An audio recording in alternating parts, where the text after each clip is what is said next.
بسم اللہ الرحمن الرحیم۔ تفسیر روح البیان میں ہے یہ کرامن کاتبین فرشتوں کی ڈیوٹی اس وقت ختم ہو جاتی ہے جیسے ہی ملک الموت فرشتے روح قبض کرنا شروع کرتے ہیں۔ وہ اعمال کا دفتر لپیٹتے ہیں اور بارگاہ ربوبیت میں پرواز کر جاتے ہیں۔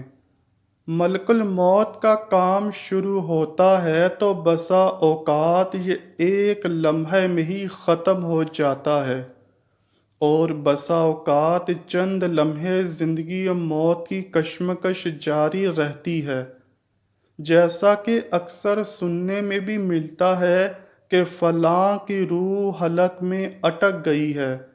ناظرین، ملک الموت فرشتے کے متعلق اللہ رب العزت نے فرمایا، یہ کوتاہی نہیں کرتے ان امور میں جن کے متعلق ان کی ڈیوٹی لگائی گئی ہے، حتیٰ کہ آنکھ جھپکنے کی دیر بھی ان سے ڈیوٹی میں کمی اور سستی نہیں ہوتی۔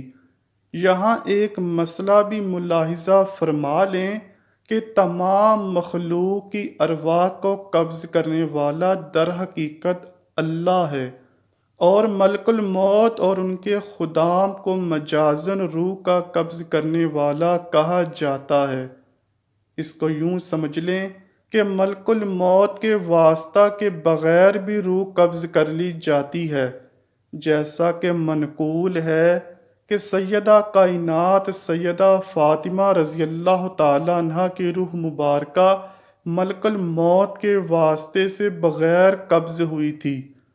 کہا جاتا ہے کہ ملک الموت یعنی حضرت عزرائیل علیہ السلام کے معین و مددگار 14 ملائکہ ہیں، جن میں سے 7 رحمت کے ہیں کہ مومنین کی روحیں ان کے سپرد کی جاتی ہیں، اور 7 عذاب کے کہ کافروں کی ارواح ان کے سپرد کی جاتی ہیں۔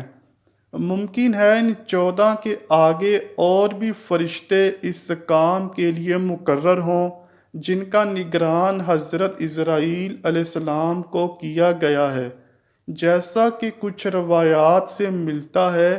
مصنف روح البیان لکھتے ہیں کہ ملک الموت کے لیے تمام دنیا ایسے ہے جیسے تھال میں چند دانے، کہ وہ اس میں سے جس کی روح چاہتے ہیں اٹھا لیتے ہیں۔ مزید یہ کہ ملک الموت کے لیے ارواح قبض کرنے میں کسی قسم کی تکالیف نہیں اٹھانا پڑتی، اگرچہ کتنی ہی بے شمار روحیں قبض کرنی پڑیں اور کتنے ہی دور دور کے مختلف مقامات پر ہوں۔ مروی ہے کہ رسول اللہ صلی اللہ علیہ وآلہ وسلم ایک مریض کی مزاج پرسی کے لیے تشریف لے گئے۔ آپ نے ملک الموت کو اس کے سرہانے کھڑا دیکھ کر فرمایا، اے ملک الموت، نرمی کرنا، یہ مومن ہے۔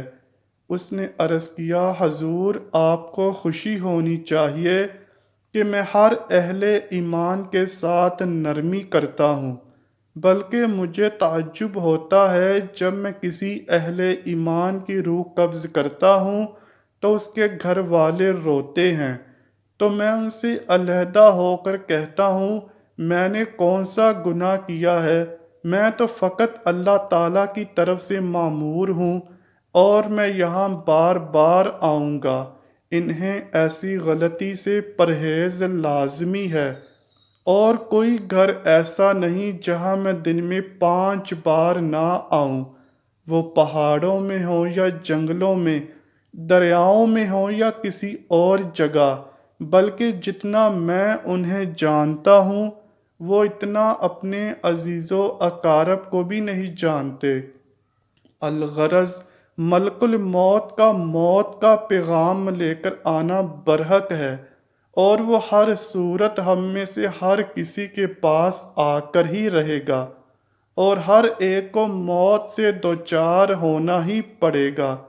لیکن کیا آپ نے کبھی یہ سوچا ہے کہ ہم جس چیز کو بھی دیکھتے ہیں یا جس کا بھی ذکر سنتے ہیں، خواہ وہ آسمانوں پر ہو یا زمین پر، ماں سوائے خدائے وحدہ لا شریک کے سب کچھ پیدائش کے مراحل سے گزرا ہے، حتیٰ کہ موت کو بھی پیدا کیا گیا ہے، اور یہی نہیں بلکہ موت کو بھی موت سے ہمکنار ہونا پڑے گا۔ چنانچہ مروی ہے کہ موت کو اللہ پاک نے ملیح مینڈے کی شکل میں پیدا فرمایا، اور پھر حکم فرمایا کہ اب اسی شکل و صورت میں فرشتوں کے سامنے جاؤ۔ فرشتوں نے جب اس حیت میں موت کو دیکھا تو مارے دہشت کے بے ہوش ہو گئے۔ ان کی یہ بے ہوشی 2000 سال رہی۔ جب ہوش میں آئے تو اللہ سے عرض کیا، یہ کیا شے ہے؟ اللہ تعالیٰ نے فرمایا، یہ موت ہے۔ انہوں نے پھر عرض کی، یہ کن پر وارد ہوگی؟ اللہ نے فرمایا، ہر ذی روح پر۔ عرض کی، دنیا کیوں پیدا فرمائی؟ حکم ہوا تاکہ بنو آدم ٹھہریں۔ عرض کیا، اور عورتوں کو کیوں پیدا کیا گیا؟ ارشاد ہوا تاکہ آدم زادیں پیدا ہوں اور افزائش نسل کا باعث بنے۔ پھر فرشتوں نے عرض کی، مولا، وہ انسان کیا اتنا بھولا ہے کہ جس پر یہ موت وارد ہوگی وہ دنیا اور عورتوں سے مشغول ہو سکے گا؟ فرمایا، انہیں طویل آرزوئیں موت بھلا دیں گی، یہاں تک کہ دنیا کی فکر میں ان سے دنیا اور عورتیں بھی چھین لی جائیں گی۔ ناظرین، یہی وجہ ہے کہ یہ کہا گیا ہے کہ موت تمام مصائب سے بڑی مصیبت ہے، لیکن غفلت اس سے بھی بڑی ہے۔ الغرض یوں موت کی پیدائش کا عمل مکمل ہوا، اور جو چیز بھی پیدائش کے مرحلے سے گزری ہے اس کا اختتام بھی ہوگا۔ چنانچہ موت کے اختتام کے بارے میں ہے کہ جب روز قیامت تمام انسانوں کے اعمال کی نسبت جزا و سزا کا فیصلہ ہو جائے گا اور سب لوگ عدالت محشر کے فیصلے کے مطابق اپنے اپنے ابدی ٹھکانوں میں پہنچ جائیں گے، تو پھر موت کو بھی موت آ جائے گی۔ صحیح بخاری شریف میں حضرت ابو سعید خدری رضی اللہ تعالیٰ عنہ کے حوالے سے ایک حدیث پاک مروی ہے کہ رسول اللہ صلی اللہ علیہ وآلہ وسلم نے فرمایا، موت کو روز قیامت ایک چت کبرے مینڈے کی شکل میں لایا جائے گا، پھر ایک پکارنے والا پکارے گا، اے اہل جنت! وہ گردن اٹھا کر دیکھیں گے تو ان سے پوچھے گا، کیا تم اسے جانتے ہو؟ وہ کہیں گے، ہاں جانتے ہیں، یہ تو موت ہے۔ وہ اس کو پہچان لیں گے کیونکہ سب نے اسے دیکھا ہوگا۔ پھر پکارا جائے گا، اے اہل جہنم! وہ بھی گردن اٹھا کر دیکھیں گے تو ان سے فرمائے گا، کیا تم اسے جانتے ہو؟ وہ بھی کہیں گے، ہاں ہم اسے جانتے ہیں، یہ تو موت ہے۔ وہ بھی اسے پہچان لیں گے کیونکہ وہ بھی مرتے وقت اسے دیکھ چکے ہوں گے۔ پھر اسے یعنی موت کے مینڈے کو ذبح کر دیا جائے گا اور کہا جائے گا، اے اہل جنت! تم ہمیشہ اس جنت میں رہو گے، اب کوئی موت نہیں آئے گی، اور اے اہل جہنم! تم اس میں ہمیشہ رہو گے، اب کسی کو موت نہیں آئے گی۔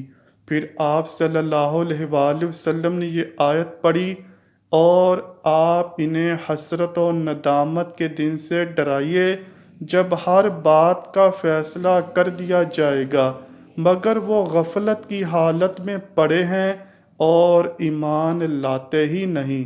دوستو، موت کے مینڈے کو بروز قیامت اسی حیت میں لایا جائے گا جس حیت میں اسے پیدا کیا گیا تھا۔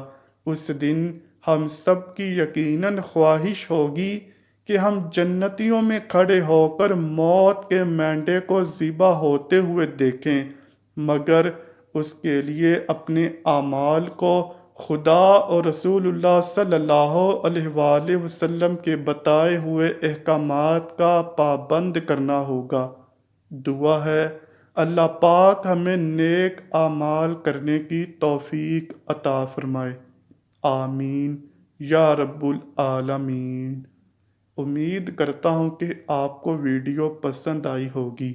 اگر ویڈیو پسند آئی ہے تو ویڈیو کو لائک کیجئے، شیئر کیجئے اور چینل کو لازمی سبسکرائب کیجئے۔